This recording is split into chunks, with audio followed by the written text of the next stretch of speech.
exaltar su nombre. Hay varias cosas que nosotros hemos tenido en mente, tanto como personalmente como en iglesia, y que finalmente nos están llevando a los pies de Cristo. No sé si a usted le ha pasado que este último tiempo usted ha recibido varias dificultades en su vida, pero que en vez de hacer lo que sucedía antes, que lo apartaba del Señor, lo están trayendo al Señor. No sé si le ha pasado eso este último tiempo. Me ha tocado escuchar a varias personas que están y que hablan acerca de eso. Muchas gracias, hermano. Uy, está congelado este vaso. Que varias personas me han dicho eso. ¿Sabes qué? Pasé por tal cosa, pero en vez de alejarme del Señor, me acerqué al Señor.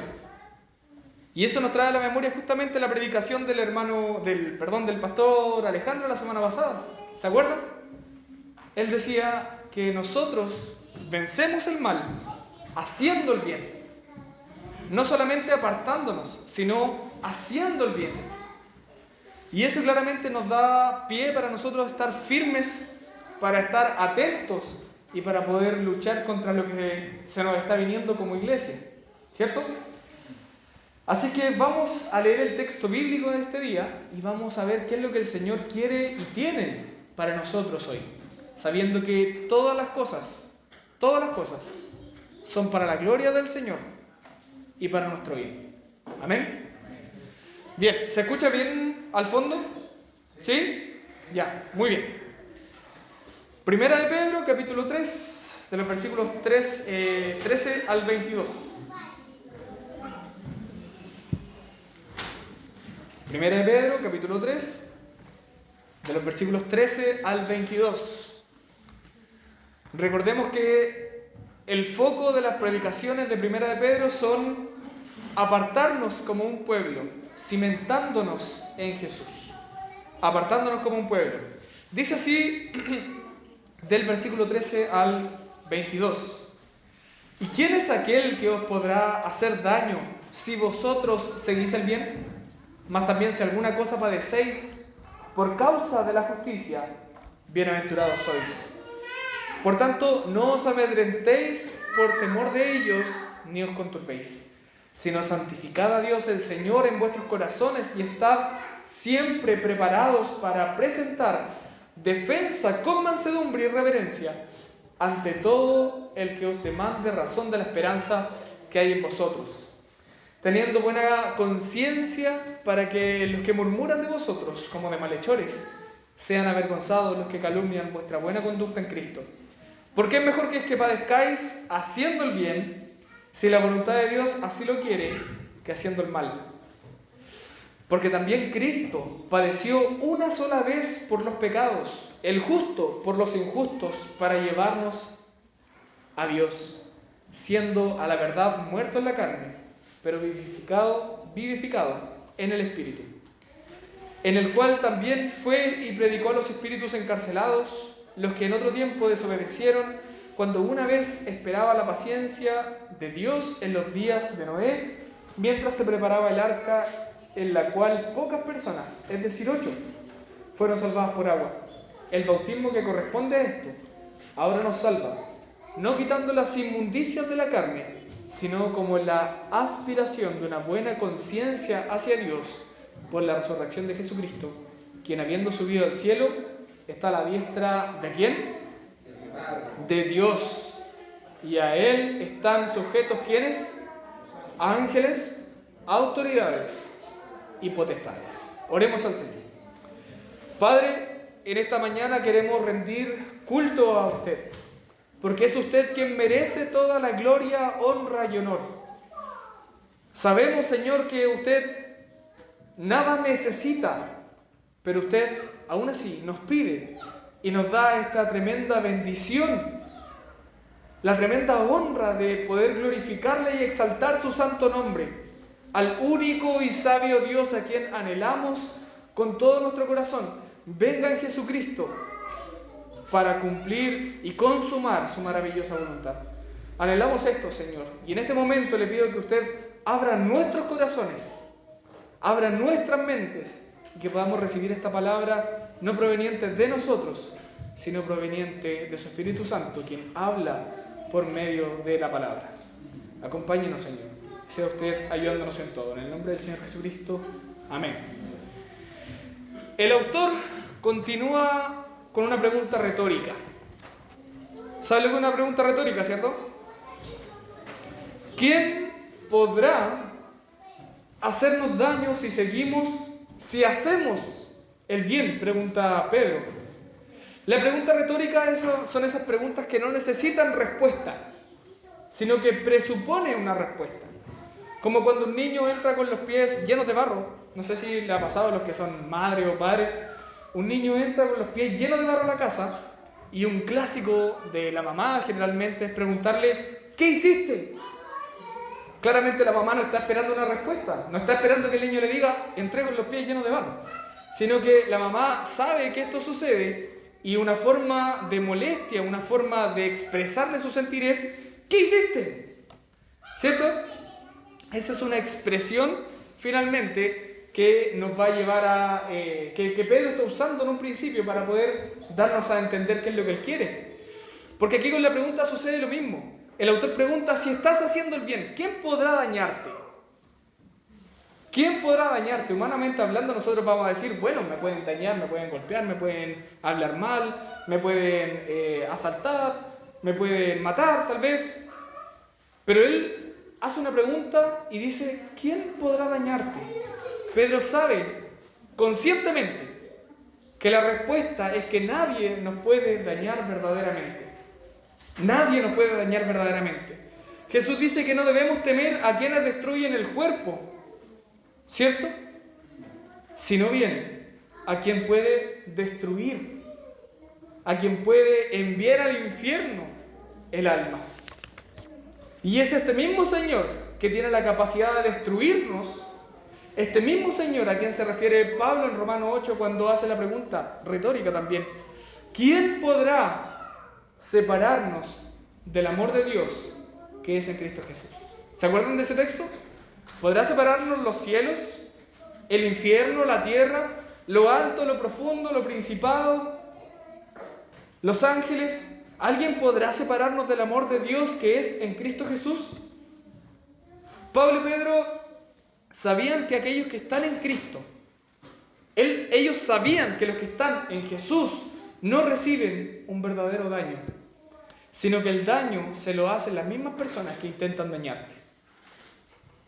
Y esto es bien interesante, porque ahora el tema es saber a qué tipo de daño se refiere Pedro cuando dice: ¿quién podrá dañarte? ¿Cierto? Puede ser un daño físico, tal vez. Puede ser un daño emocional.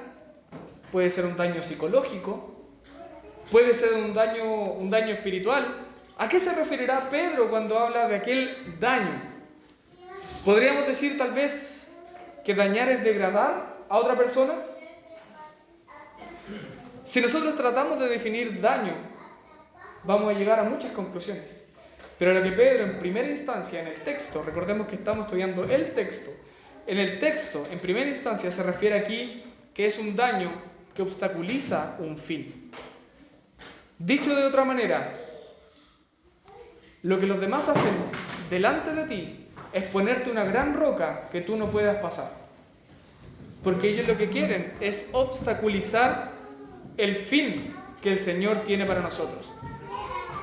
Entonces, ¿qué es lo que Dios está haciendo? Que el pecado, el mundo y el enemigo quieren obstaculizar. Y el fin que Dios quiere para nosotros, ¿se acuerdan cuál es? ¿Cuál es el fin del hombre? Glorificar a Dios y gozar de Él para siempre. El Señor quiere hacernos varones, quiere hacernos damas a la medida de la estatura del varón perfecto. El Señor lo que quiere hacer es volvernos a su imagen. Esa imagen que fue dañada por el pecado en algún momento, ¿se acuerdan? Cuando el hombre y la mujer pecaron delante del Señor. Bueno, el Señor lo que quiere hacer es volvernos a su imagen. Pedro no tiene duda alguna que en esta vida tendremos aflicciones. En esta vida tendremos dificultades. En esta vida habrán personas que buscarán dañarnos. Personas que quizás querrán degradarnos. O para detener el proceso que Dios está llevando a cabo en nuestras vidas como comunidad. Pero contraculturalmente el Señor te dice hoy que si sufres haciendo el bien, eres un bienaventurado, eres un feliz, no un infeliz, sino que eres un feliz. Eres una persona llena de gozo porque estás sufriendo para completar los sufrimientos de Cristo. Porque no estás sufriendo para perdición. No estás sufriendo porque tú cometiste un condoro, porque tú pecaste, sino que estás sufriendo porque lo malo, el pecado, lo demás viene desde afuera hacia ti. Y eso es lo que el Señor nos dice, nos transforma. Es lo que el Señor quiere hacer, transformarlo. Esos sufrimientos que muchas veces no son en vano, y que de hecho no es en vano, sino que son para la gloria de Dios y nuestro gozo. Como un famoso pastor dice por ahí, me imagino el hermano Alfredo debe recordar, un breve tiempo de sufrimiento no se compara a la eternidad de gloria que tendremos en Cristo Jesús. John Piper, ¿cierto? Ahora surge la pregunta, ¿de qué manera entonces estos breves sufrimientos que nosotros estamos teniendo en esta tierra, de qué manera nos obstaculiza el proceso que Dios lleva a cabo? Porque lo que uno piensa al principio es quizás la persecución. Claro, uno dice, pero mira, en Pedro, cuando Pedro escribe la carta, ellos estaban teniendo persecuciones, ellos estaban teniendo problemas, ellos estaban teniendo dificultades porque los mismos romanos se iban contra ellos. Las mismas personas, mi mismo vecino se iba contra mí. ¿Cierto? Sin embargo, la palabra que viene justamente de daño es cacó. Yo me imagino que no se van a olvidar. Cacó, cocún, Goku, para los más jóvenes o no tan jóvenes. Pero esta palabra, cacó, quiere decir hacer mal, lastimar, herir, injuriar, desfigurar, corromper, exasperar. Entonces volvemos a la pregunta, ¿quién podrá lastimarte? ¿Quién podrá hacerte mal? ¿Quién te podrá herir? ¿Quién te podrá injuriar? ¿Quién te podrá desfigurar? ¿Quién te podrá corromper? ¿Quién te podrá exasperar? Hermanos, muchos tratarán de lastimarnos de muchas maneras. Querrán hacernos mal, aun cuando nosotros queramos hacer el bien, o sobre todo cuando nosotros querramos hacer el bien. Muchos te van a injuriar diciendo que no vives para Dios.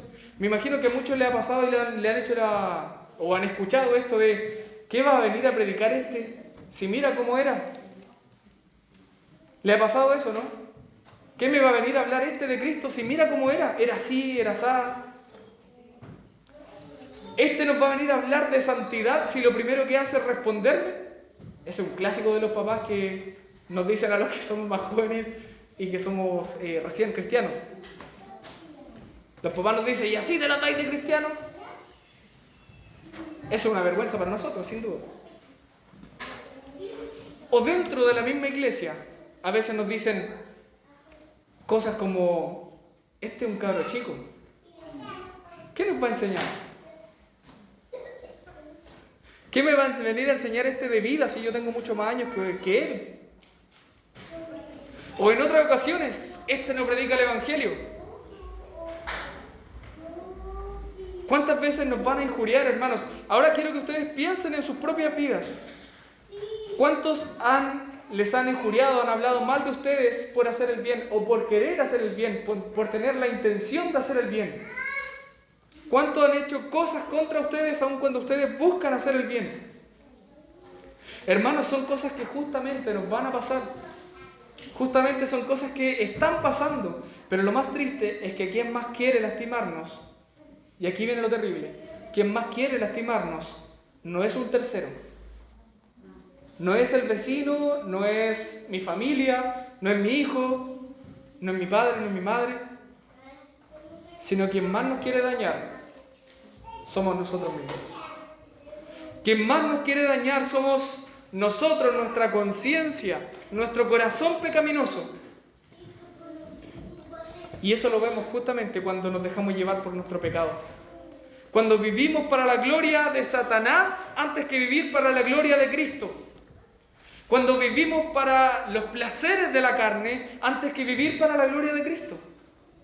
Cuando confiamos en el mundo antes que confiar en el propósito eterno de Dios. Cuando confiamos en supuestos adivinos. Cuando confiamos en los signos del zodiaco. Cuando confiamos en nuestro propio corazón. Cuando le dicen, sigue tu corazón.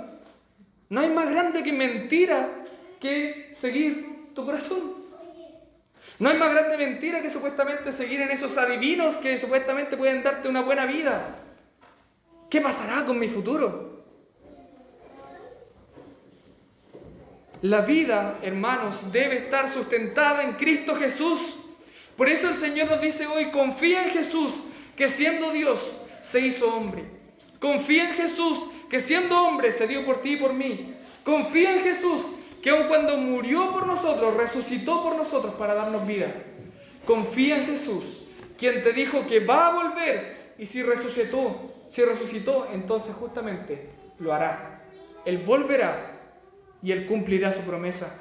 Jesús, quien dijo que volverá, Él lo cumplirá.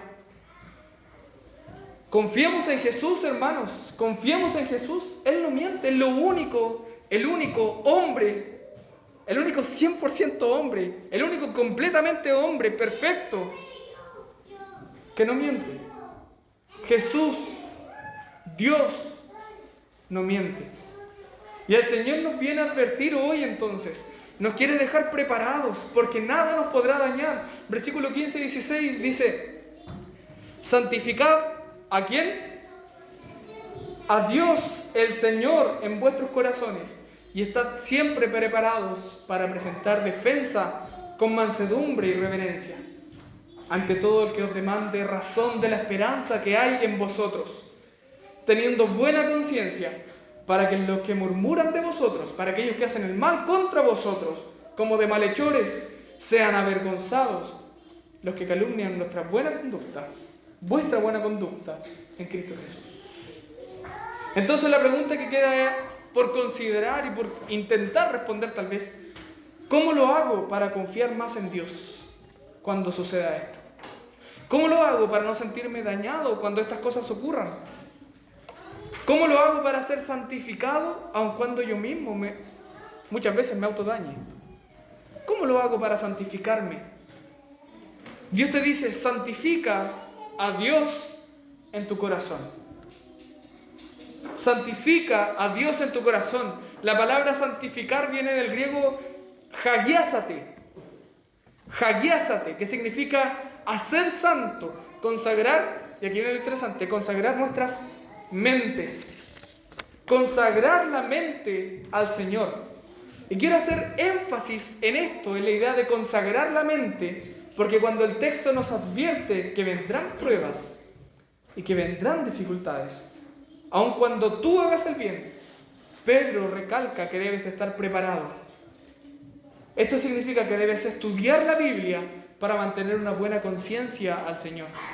Esto significa que debes orar al Señor para mantener una buena conciencia confiada en el Señor. La semana pasada el pastor nos recordaba justamente que el mejor ejemplo de vencer el mal era con el bien. Era justamente teniendo a Jesús en nuestros corazones. Hoy ciertamente no es la excepción. Jesús estaba preparado para dar razón de la esperanza que había en Él. Jesús lo hacía porque Él era en sí mismo la esperanza. Jesús lo hacía porque Él sabía. De hecho, Él en Juan nos dice, la paz os dejo, mi paz os doy. ¿Se acuerdan del texto? Yo no la doy como ¿quién? Como el mundo la da. No se turbe vuestro corazón, ni tenga miedo. Porque el mundo nos trae aflicciones, el mundo nos trae ambiciones insanas, nos trae discusiones sin sentido. Pero Dios nos está preparando para dar razón de nuestra esperanza. Pedro muestra en su carta cómo la persecución no aumentaba en aquel entonces. Recordemos que ellos estaban esperando lo que dice Mateo 24. Ellos estaban esperando la destrucción del templo. Ellos estaban esperando esa separación de la iglesia, o aparente separación de la iglesia.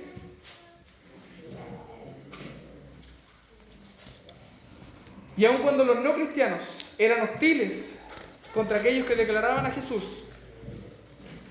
Pedro estaba consciente de la situación social.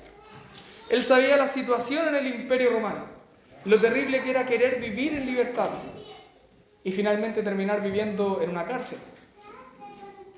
Lo individuales que eran los ciudadanos de aquel entonces, lo egoístas y malvados que eran. Pero Pedro les dice, ustedes no imiten aquella conducta, sino que imiten a Jesús haciendo el bien. Imiten a Jesús haciendo el bien. Y cuando lo hagan entonces, cuando hagan el bien con el resto, cuando hagan el bien en este mundo, van a venir a preguntar y le dirán, tal cual le preguntaron a Jesús, ¿por qué ayudas a los pobres si ellos no te dan nada a cambio? ¿Por qué le hablas a una mujer si socialmente no está permitido? ¿Por qué te sientas a comer con los pecadores si ellos no merecen una mirada bondadosa? Y ahí es cuando nosotros podremos estar preparados para dar razón de nuestra esperanza. Este texto muchas veces se utiliza para la apologética, y sí, podemos usarlo para la apologética, para la defensa de nuestra fe.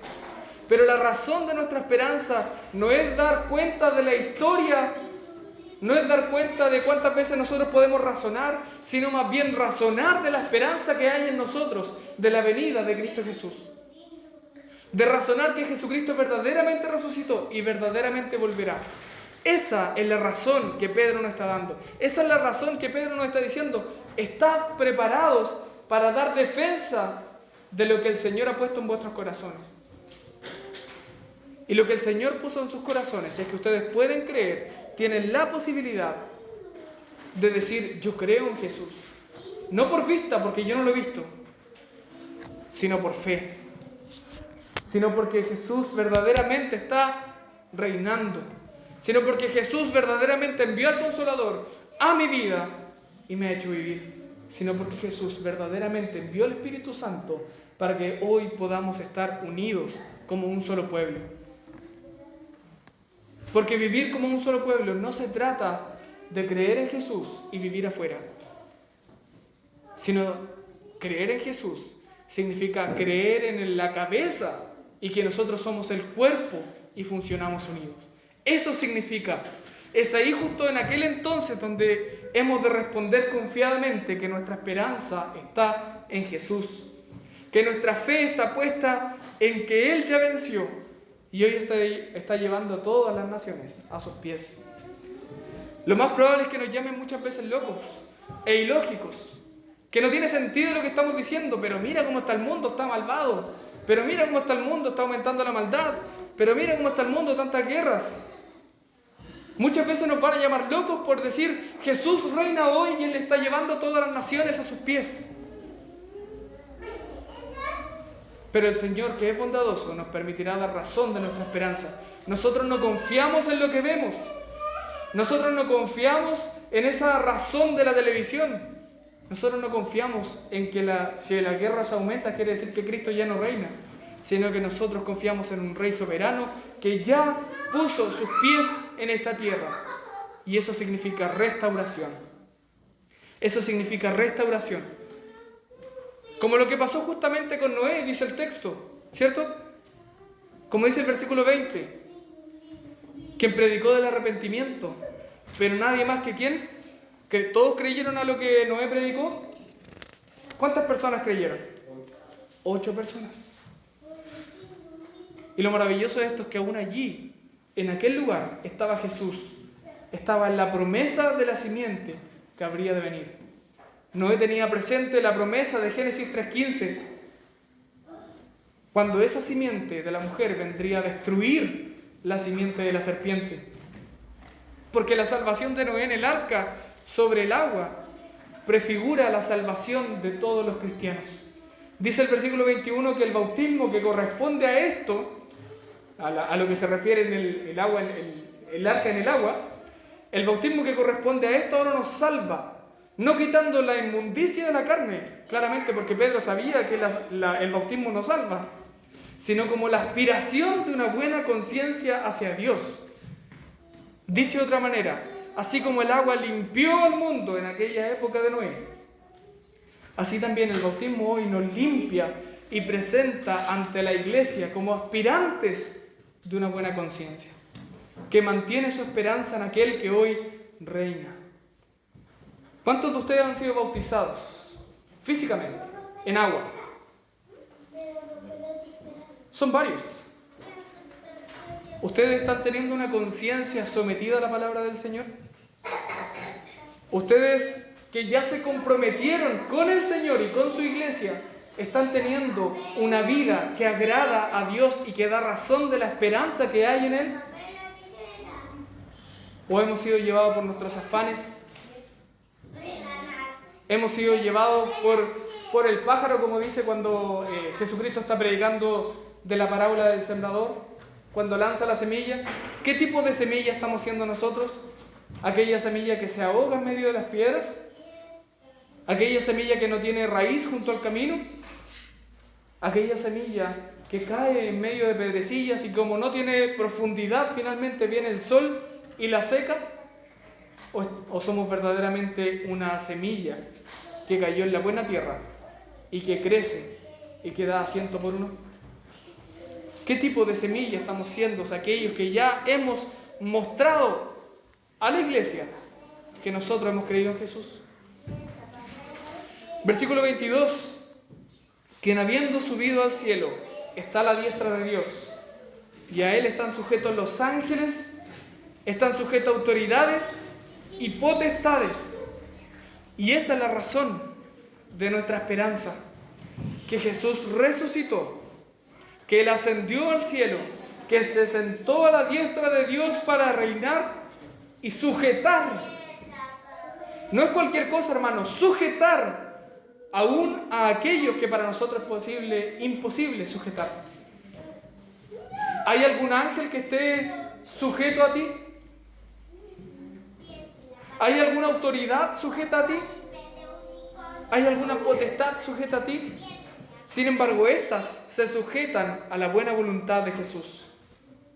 Los ángeles, las autoridades y las potestades de este mundo están sujetas a Jesús.